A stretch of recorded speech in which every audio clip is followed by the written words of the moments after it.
Amsterdam. Some say it's the capital of Holland. It's not even called Holland, it's called the Netherlands, technically and in actuality. Most people go there to smoke, bruv. Now, I don't even smoke, so that wasn't on my agenda. I just wanted to go there from way back when, Fred Hammond settings, to see what all the hype was about, blood. So I waited a long time. I waited for the longest time, like Capleton said, fam. And I finally made it. Booked my tickets, my flights, over 6 months in advance. I had something to look forward to in the distance. It's always integral, you have something to look forward to. Because that means you got something to be excited for. And I was, blood. The plane, when I got on it, I was sitting up the front. I don't know how I was in the so-called first class section when there weren't even first class on the plane. They offered me free food. I had no complaints. What could possibly go wrong, blood?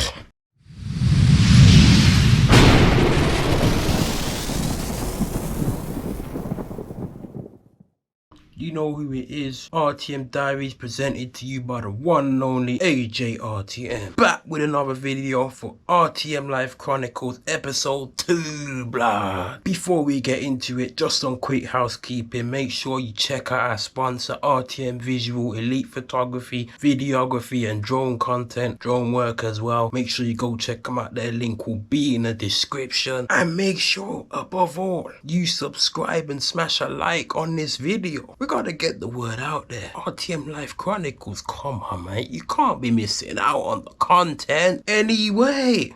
Just gonna get right into it. Amsterdam, blood. Amsterdam. Where do I start? Where do I start, bruv? I could start in many places. Right, I'll tell you where I'm gonna start. We start in Schiphol Airport, bruv. That place is big, blood. It's humongous. You talk about the Titanic being big, you must see, mad. Schiphol massive, bruv. I'm telling you, like Effie White in Dreamgirls, bruv. It'll take you all of 20 minutes to walk from where your plane has docked to passport control. It took me near enough that I was way out, blood. But I said to myself, you know what? I'm not hanging, bruv. I'm not hanging like Hangman. I'm not hanging like the person that hangs around a relationship when it done.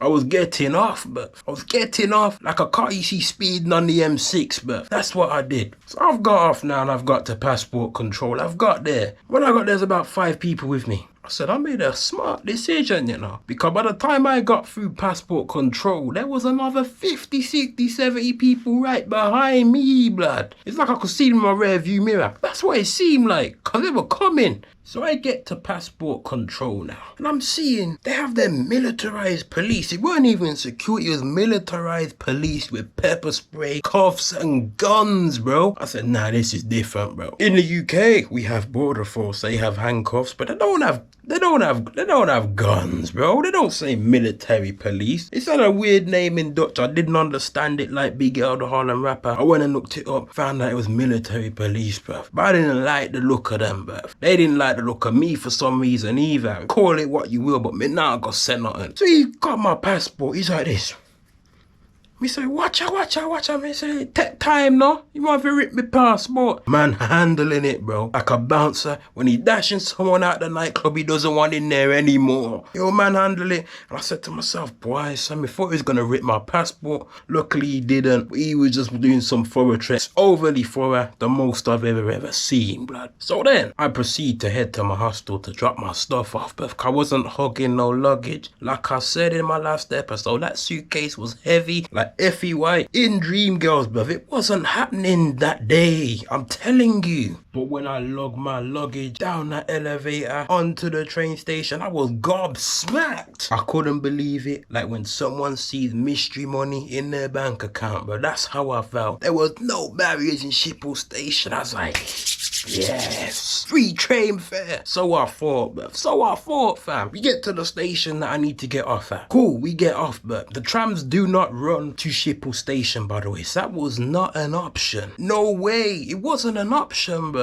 I get downstairs. I've actually bought my tram and bus tickets for the week on my phone. Get downstairs. The barrier's there. I'm scanning. It won't let me out. So I'm thinking, hold on. What go on here? What's good with it? What's the deal? I'm scanning. I'm trapped like the old CBBC show, bruv. I couldn't go nowhere, fam. Then I said, oh, me realise what them are do. What they have done in Holland or Amsterdam is they have made their trams separate from the trains, but no one told me this. How will I know? Like Whitney Houston said, bruv. How was I to know anyway? So they've separated the trams from the trains. So the tram will be on one side, train will be on the other side. Obviously train tickets, tram tickets, but I didn't know this. I wasn't to know. So I said, hold on a minute. This is gonna be long.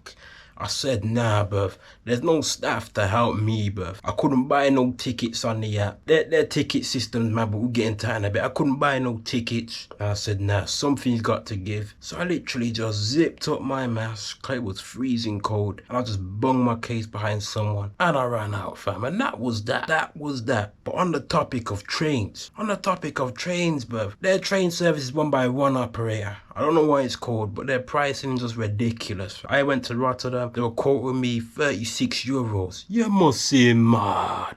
I'm not paying that money. So 2 twos now. I've tried to buy tickets in the app, or one of the apps, because they got many. There's plenty like the tissue band, bruv. Literally, bruv. But none seem to work. Oh, no tickets available here, none there, bruv. So man were basically, in essence, bruv, I couldn't buy no tickets, bruv. It's like they wanted me to bump train, bruv. They're saying if you ask for problems, you will surely get it eventually. It's like they were asking for people to bump train. If I can't buy any tickets in my phone, I'm gonna go get ticket. What if it go on machine? Is this 1996? Less of that, blood. So then I've had to go on the internet and pay for my ticket through that, and they've had to email it to me. I said to myself, this is long, bruv. This is like the long walk down by Windsor. Long walk, Jill Scott settings. It's all nuts like Snickers. I couldn't be asked. But that's what I had to do when I did catch the train the 1 or 2 times that I did. I either had to buy it at the station or buy it online and get it emailed to me. Some messed up process, but never again, like Ja Rule said. We get about, bruv. I was there for 5 days, bro. 5 days, bruv. I was there for a minute, still longer than most. When all around Amsterdam, their main tram line, or not their trams, their metro. I was there for so long, bruv. I travelled so far, like Fanta Moja. I used every single bit of that metro track, bruv. Up, down, all around. I'd used it all, bruv. There was nothing left. Whitney Houston settings, bruv. So I saw Amsterdam West, Amsterdam East a little bit, Amsterdam South where I stayed, and even the North, bruv. So obviously the West is very, very much hood. It's a big hood, expansive. Hundreds of blocks of flats, bruv. Literally, there was loads. Obviously the centre's a centre, the cosmopolitan, you know, main area of the city. The South was a bit hood. Literally, tourists only go there to go to the Cruyff Arena. There's nothing else there. The North, few attractions up there, but it's a bit hoodish as well. I didn't go to the East because nothing took to me and I had no reason to be there, so I didn't go there. Next topic, bruv. Them damn cyclists, blood. I'm a cyclist myself and I know what it is to feel the freedom to ride and no one stopping you, bruv. No one, fam. Alicia Keys settings, blood. But I'm telling you, like Effie White once more, they have the right of way even if you do, bruv. Believe, blood. Like they said in Attack the Block, they have the right of way. Telling you, bruv. There's a road in the city centre called Damrak where there's multiple trams and cyclists going up and down every second, non-stop. Liam Neeson settings, but and if you're not careful or you're tuning your music, you're gonna get taken out like Franz Ferdinand. I'll have you know, that's not the only issue, bruv. They got their cycle highways everywhere, up, down, all around the city, bruv. You could be walking at 11:30 at night, even just crossing it one time, bruv. One time. I guarantee you pass at least 2 cyclists, bruv. And that's in the night, bruv. You think no one's coming, J-Hus settings, but someone is, bruv. And if you don't look out, they will take you out. It's as simple as that, bruv. In the daytime, it's even worse. Like I said, Damrak, bruv. One of the main strips. If you've been to Amsterdam, you'll probably know it links Dam Square to the station. Probably take 10 minutes to walk up and down it. If you're crossing the road, look both ways and take your headphones off. God will save your life, bruv. I'm telling you. More about the country, but the country is just flat like Keira Knightley. Literally the country's flat. There's no hills. I didn't see any. That's probably why they love cycling so much. I mean, in England, the closest you get to a cycling city is probably Oxford and then maybe London, bruv. But in Amsterdam, there's hundreds of thousands of bikes everywhere, blood. Because it's such a flat country, makes for prime conditions for riding as well, blood. Now, I went to the city centre. I went to the shopping precinct. I saw quite a lot still the country is too damn teeth, bruv. Put it this way, whenever I usually go anywhere, I usually come back with change, meaning money left over. When I got back on that BA flight to Heathrow, I had nothing, bruv. I was rinsed, bruv. I was like the tiger who came to tea and he drank all the water. There weren't even a drip of cash left, bruv. It was peak. I'm just talking about my spending money, so let's not get things twisted here. But the point I'm making is this: it's expensive. You gotta come prepared or it will get peak for you. Food's expensive. I mean, I couldn't even find a pound discount store, but I'm not saying it has to be Poundland, but a shop where I can get things for a reasonable price. I'm telling you, bruv, I had never ever seen a shop as much as this Albert Heijn. I mean, like, who is he, blood? Who is he, fam? Like, the only famous Albert Heijn was the fat one in the movie. This one was everywhere. It's like he's their Lord and Savior Jesus Christ himself, because the shop is everywhere, fam. I mean, it's their equivalent of Co-op. I said to myself, hold on, like Don Robbie from AFTV, fam. I'm looking like Ziggy Marley for a shop where I can get some drinks, bruv. I couldn't find anything, bruh. And then to make matters worse, I couldn't identify any supermarkets. Literally, bruv. I couldn't identify like someone that was refusing to give police their details when they've been asked, bruv. That's why it felt like, bruv. And to make matters worse, I made a fatal error, like Lord Sugar says in The Apprentice, because it was freezing cold, blah. One morning I must have stepped out fresh and clean like Outcast said. Guess how cold it was? -6. I could not believe my eyes, bruv. Had my scarf up to here, double gloves, and I was still cold, blood. Thermals on, under jeans, but it was an uncomfortable day, but I'll get my up if I didn't have that. I had my thermal socks on and normal socks on, and after the first day I got there, I learnt my lesson, blood. If you're going somewhere in winter, do not wear Air Forces, because you will slip, side, and bust your head. I saw people slip on bikes, people drop, just generally walking. People were slipping like DMX, bruv. Everywhere was a walking ice rink, bruv. So I made sure I bought shoes with grip and it kept me in good enough stead. Otherwise, who knows, like chronics, what could have potentially happened anyway. But as for other things about Amsterdam, let me think. Red light district, bruv. I'm telling you, you will be tempted like the Temptations if you go in there and if you hang around long enough, bruv. When I was there, I did not feel like I was in Holland. I felt like I was back in the UK, Great Britain, Northern Ireland, Scotland, England, Wales, and even the Republic of Ireland, blood. That's why it felt like. I'm hearing accents from London, I'm hearing Brum, I'm hearing Manny, I'm hearing Leeds, I'm hearing Newcastle. Then I heard a very distinct one. I said, nah, is that Ireland or is it Scotland? I couldn't pick it out, bruv. Like a shop that goes in the top corner. I couldn't pick it, bruv.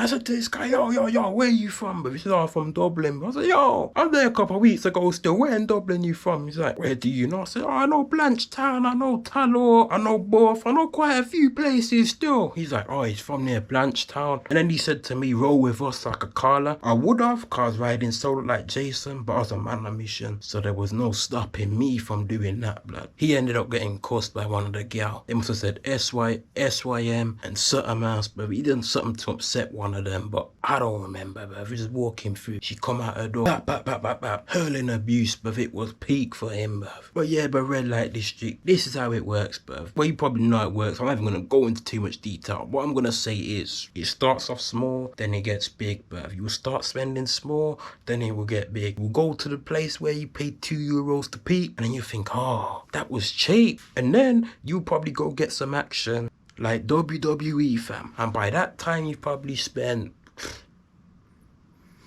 You could have spent up to €150, potentially even more. There's obviously scamming that goes on. I've heard of it. I've been told, but I've been told people go in, they're told one thing, and then they're getting told another when they're inside, bruv. And then I've also been told, bruv, people can ring the alarm like 10 or so for various issues, blood. One of them, people not paying, and bouncers come out of nowhere and just spawn like it's GTA San Andreas and you've just accumulated 5 stars for trespass. That's how they describe it. But I'm yet to see if it's true or not, or if it's just scaremongering. You can't drink alcohol in Amsterdam city centre on the street. It's not permitted, blood. I mean, I don't know about you, but I've come to realise they don't like the British. Them not like we. They don't like the British overseas, bruv. When they see us coming like J-Hus, they think trouble, bruv. Oh, trouble. So you gotta be on your best behaviour, bro. Could I lock you up, bruv? And then you'll have to be ringing embassy, and now you'll be detained. You won't be coming home like when Simon Cowell sent people home on the X Factor, bro. That's what it's like. Another thing as well, but be careful with your phones. Bro. I'm hearing if they catch you, bruv, they'll dash your phone in the canal, or you have to pay it on the spot fine. One of either, bruv. Potentially be beaten up, bruv. Who knows, like Chronic said, bruv. Who knows, bruv. Obviously, you can be sneaky. Obviously, people do what they're doing, you know, like that. Just gotta know what you're doing. Like they said in life, when Claude and Ray were planning to escape, like, you gotta know what you're doing. And another thing as well, but the people, them tars up. Literally, if there's 10 people, bruv, at least 4 or 5 of them are 6'1" and above. And I'm including females as well, blood. When I'm walking around, I'm looking, people's like, them tars up. Literally, everywhere you go, one of the world's tallest nations. You look at Dutch players, Van Dijk, Weghorst, to name a few, bruv. These men are giants, blood, like Andre, fam. Obviously, I'm not a smoker, so I didn't even touch any cannabis. People might be like, oh, you went to Amsterdam, you're meant to smoke, you're meant to do what, blood? Huh? You're meant to do what, fam? I had a good time, bruv, and I didn't smoke, fam. Obviously, that's what you want to do, then cool. Each to their own. But in my opinion, if you do something, you do it. If you don't, you don't. You don't need to force something to fit in with the crowd. Anyway, overall, I like the layout of the country and the architecture. I think Rotterdam's the real capital, because Rotterdam's built like a city, whereas Amsterdam's built more like a town. The two things that really put it on the map for me is the red light district and obviously smoking cannabis. They're the two main things. Otherwise, it will probably just be like your average European capital city like Brussels or Copenhagen. You still get tourists and you still get visitors, but probably not as much if it weren't for the two, you know, prime factors. Maybe a few more like Anne Frank museums and the layout of the canals, but the two main prime factors are the red light district and the fact that people can go out there and smoke cannabis. I stayed in the south, and obviously the south is one of the suburbs. I had a bit of difficulty when I was down there still, I won't lie to you. So I went to the KFC numerous times. Their KFC is kicking, blood. Kicking like Ronaldo, bruv. When you go there and if you have it, you ain't gonna want to do the UK one anymore. They got proper fries, real mayonnaise, original Pepsi, crispy burgers. They've got everything, bruv. Everything is everything like Love and Hill, bruv. I'm telling you, bruv. But I was in the suburbs, so obviously less people speak English fluently / understand it properly. I said to them plain burger, bruv. 3 times, bruv, or even more, blood. No one was understanding me, bruv. First time they put cheese in, the second time they put some gherkins in, and then it got so bad I had to back out Google Translator, but I didn't think I'd have to because they were communicating with me at first, but then I had to back it out, bruv, for them to understand. It took about 15 minutes, bruv, and the customer service ultimately ended up being poor. One of the guys I dealt with, English weren't even his second language, it was third. I could tell, bruv, he was Middle Eastern. So that'll be his first, Dutch is second, English is third. He couldn't speak it good anyway, considering he was the manager. But ultimately, it was a good experience. Had some good food. They do some damn banging burgers out there, bruv. Went on some boat tours, nearly slipped like DMX because it was freezing and the water that was raining froze on the pavement. And obviously that's pretty dangerous because you know what's next to the pavement, the canals. So I had to be careful. Cardi B settings. Yeah, some good food. Met a couple nice people. And I would go again, but the amount of money that you have to spend is just utterly ridiculous, bruv. So if you ever go, be prepared to get rinsed, but try and save as much money as you can, bruv. I'm AJRTM, presenting to you RTM Diaries, RTM Life Chronicles. Make sure you smash a like and subscribe, and I'm out. Peace.